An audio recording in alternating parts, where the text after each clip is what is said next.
Welcome to Justice Losers, the podcast where we discuss entertainment media, namely movies, TVs, and comics. I'm your host, Preston, joined as always by my delightful co-host, Bash Matt. Matt, what should people do? Like, subscribe, and check out our Instagram highlights. I hate myself. All right, let's hop right in. Let's hop into this. Should be fun. What are we talking about today, Matt? We're talking about the Marvel Cinematic Universe. Marvel Cinematic Universe? Last week, WandaVision wrapped up. Yes, it finally. did. About time. Yep. We were really hoping they were going to end it on schedule. We do understand that some people may not have watched it and want to watch it. So we'll talk. What we're going to talk about today is kind of like what we expect and what we know is coming forward and what we want to see coming forward. The MCU. Yep. We have confirmed this is going to be the Phase 4 lineup of movies. I'll hit the Disney Plus TV shows in a minute. Mm-hmm. I'm not going to dig too deep into a lot of these, like the behind-the-scenes stuff. That's more news update stuff. Right. But maybe talk a little bit about what the story might be. So we're getting Black Widow. That one's going to be May 7th this year. Yep. That one we know a lot about. Yeah. Because they had ramped up a full marketing campaign before the pandemic. Yay! We don't even really need to talk about it because it's unrelated to anything that's going to happen in the future because she's dead. Yep. It is the first phase. Well, it might set up Florence Pugh as the new Black Widow moving forward. Okay. Shang-Chi and the Legend of the Ten Rings. That's the next one. That's the next one after Black Widow. That's July 9th this year. And we know nothing about it. We know a little bit about it. We know who's cast. Shang-Chi's going to be in it. He's going to punch some people. It's going to be kind of more of a martial arts style one. They've talked about doing it as like a Black Panther, but for Asian Americans. Okay. We'll get the actual Mandarin, the Asian the guy that has actor. 10 rings. Yes. Each Legend that do of 10 things. Rings, which we've been getting little hints of that, and that he's involved back from Iron Man 1. The terrorists in the background on one of the videos have a little flag that has 10 rings on it.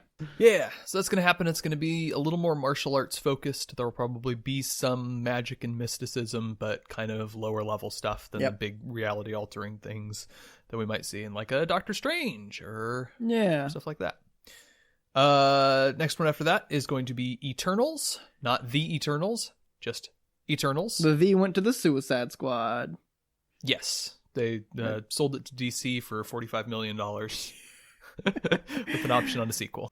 So Eternals is going to be a little more cosmic focused. Mm-hmm. The Eternals characters are children or creations of the Celestials, which are kind of the big godlike beings that sort of have been referenced in the past in the MCU a little bit. There's the little flashback in Guardians of the Galaxy where the Collector's like, hey, you know how the Infinity Stones are going to be important for all the Marvel movies coming up? Let me exposit their backstory to everyone a little bit. Oh, yeah. And then he explains that it's like, the Celestials, they hit the ground with a hammer. Spider-Man, No Way Home. Finally have a title for that. Yep. That's going to be December this year. We have 4 MCU movies this year. Yeah. And like 5 TV shows. Yeah. It's going to be a marvelous year. We don't know a whole lot about this one, except we do know that there's going to be probably several characters from previous iterations of Spider-Man. Jamie Foxx's Electro, Willem Dafoe's Green Goblin, possibly. Yep. Alfred Molina's Dr. Octopus. Mm-hmm. Maybe even Andrew Garfield, Tobey Maguire, maybe.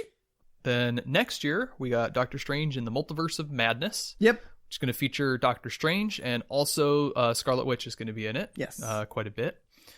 Doctor Strange is also going to be in Spider-Man. Thor: Love and Thunder, talked about that a little bit. That's going to be Thor. The Guardians of the Galaxy are going to be in it, but they're probably not going to have a huge role. Mm-hmm. Natalie Portman is back as Jane Foster. She's wielding her hammer. Yep. Christian Bale is going to be Gore the God Butcher. He's going to butcher some gods, probably. Black Panther 2 is going to be July next year. Yep. We really don't know much about that. Yeah. Except that it's happening. They've got a release date, and Chadwick Boseman's dead. Yeah. Sad. We'll see. Something will happen with it. Yep. Captain Marvel 2 is going to be November next year. Apparently we're supposed to get a payoff for Monica Rambeau's character in that movie. I would imagine so. Ant-Man and the Wasp, Quantumania. Yeah. Love that subtitle, by the way. We don't know a ton about it. I mean, It's got Ant-Man in it. It's got the Wasp in it. We know that King the Conqueror is going to be the villain. He's been one of the guys that they've been speculating is the next big overarching bad, the next Thanos of the MCU. Guardians of the Galaxy Volume 3 is going to be 2023. Mm-hmm. James Gunn is back. Thor's probably going to be in it in some capacity. They're also doing a spin-off Christmas special. Should be cool and fun. Who knows? I don't know. I kind of feel like that's a good thing to do. And then Fantastic Four is apparently going to be also in this. We don't have a release date. All we know is that John Watts is going to direct. Mm-hmm. He's the guy who has done the Spider-Man Nearer and Farer and in other prepositions relative to home trilogy. So that's all the Phase 4 movies. We'll also get Blade with Mahershala Ali at some point. We will get some sort of X-Men movie at some point. And there will be Deadpool 3 at some point. It will be part of the MCU, but they will make it R-rated. Yep. At least that's what they've said at this point. Who knows? Kind of wouldn't put him past it to walk everything back and do a sanitized version and maybe glue his mouth shut.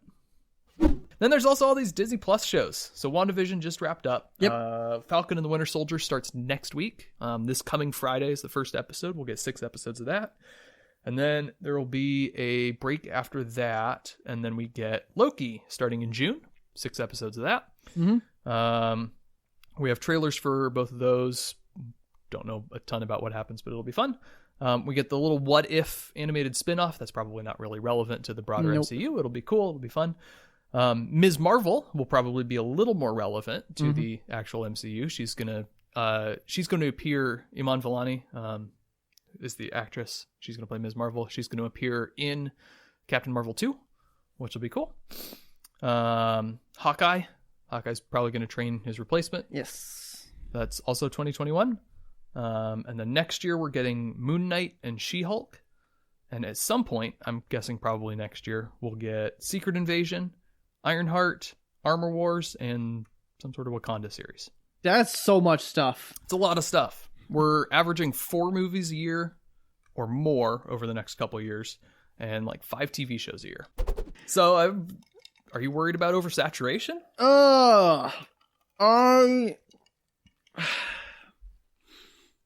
So my first thought is that there's going to be a difference between the casual and the critical of oversaturation. I'm already tired of it. Of just all of this, because one of the saddest things I've ever heard was that you were so over Infinity War that you went and looked up all the spoilers ahead of time.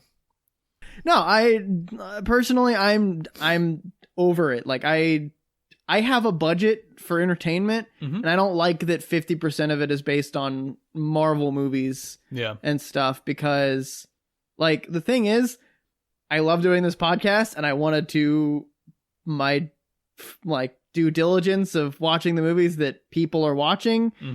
And it's 50% of that is Marvel. Yep. And I want to watch movies that I want to watch. You don't get to do that. I don't get to do that because until we make money from this podcast, I'm basically only watching like Marvel, Star Wars, and other like main blockbuster stuff. It's just, to me, it's oversaturation. But these are the movies that casual moviegoers watch. And so a casual moviegoer is not going to feel oversaturated. And be like, oh, cool. There's like, I want to go see, people are like 2 to 4 times a year. People are like, I want to go see a movie. I don't know what movie I want to watch. And they look at the list. They see things like Parasite, Shape of Water, all of Yorgos Lanthimos' stuff. And they're like, meh, no. But then they see Thor. And they're like, hell yeah, like I'll go watch that. And then there's people like me that look at the list and like, I want to see all of these, but I have a pop culture podcast that I need to stay up to date on, which means I have to go watch the Marvel movie because everyone's going to watch the Marvel movies. Yep. And it's just, it's so annoying to me, honestly. So I think what you're saying is that First everyone world should problems. Stop watching Marvel movies so we don't have to. Yes. Okay.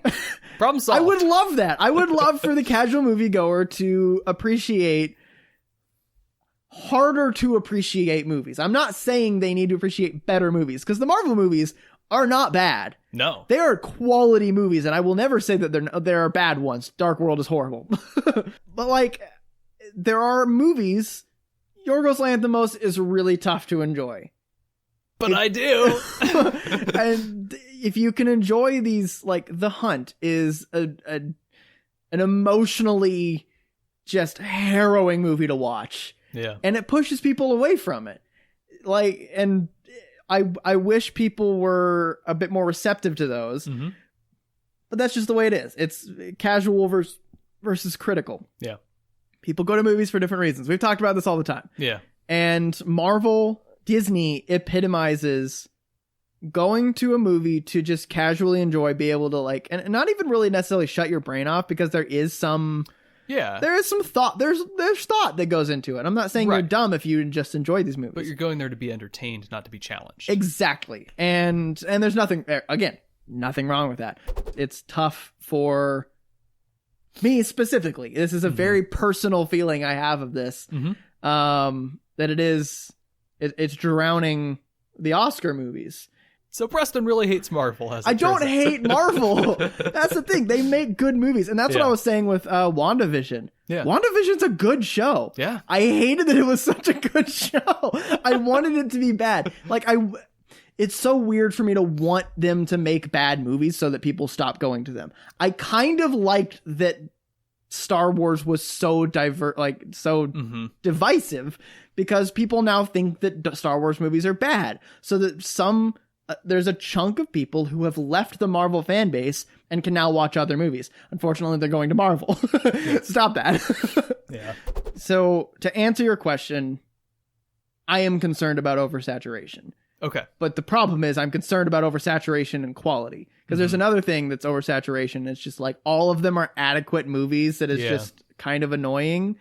But they're good movies. Yeah. And they've got their hits and their misses. Read Dark World. It's just, there's so much. And it's the same thing with shows. People look for new shows to watch. But then when you have a new show coming out, they always have a show coming out. So that's my rant. Yeah. Thank you for coming to my TED Talk.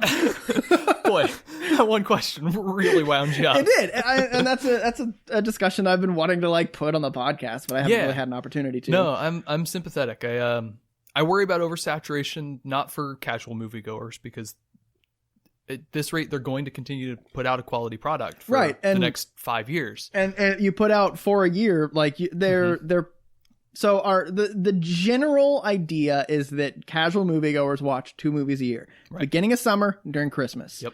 But now they're starting to realize 4 times they can push that to 4 times a year.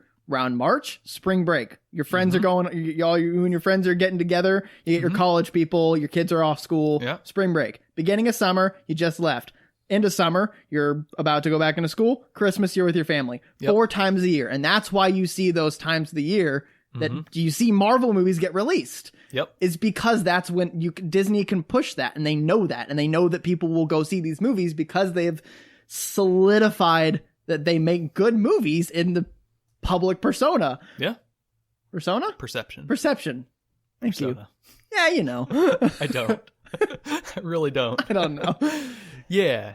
So, yeah, the popular audience person is going to be able to go to a theater there 4 times a year, and they'll see a movie. Yep. And the people who are really into this sort of content, I think, are also, I don't worry about oversaturation. They're going to get a lot of high-quality stuff. They're going to watch all of it. They're going to be excited about it. It's going to be good. I worry about the people that are kind of in that middle level. Yeah. Where they're more than casual moviegoers. They're engaged with entertainment. They have Disney Plus. They want to keep up with these shows. They want to see these movies. But they have a capacity. Yeah. They have a lot of stuff they need to keep up with. It's the me. It's the me unrelated to the podcast of the need to watch these. It's that I do enjoy them. I genuinely do. I was resistant to WandaVision because I wanted it to be bad, but then oops, I watched it and damn it. Yeah. Hey guys, Preston here. Thanks for watching. Hope you enjoyed it. If you liked what you saw here, make sure to subscribe and hit the bell so you know when we upload these every Thursday. If you want to hear more, we have an unabridged version on Spotify, SoundCloud, iTunes, and any other podcast app. Check us out on Instagram at JusticeLosersPod. See you next week.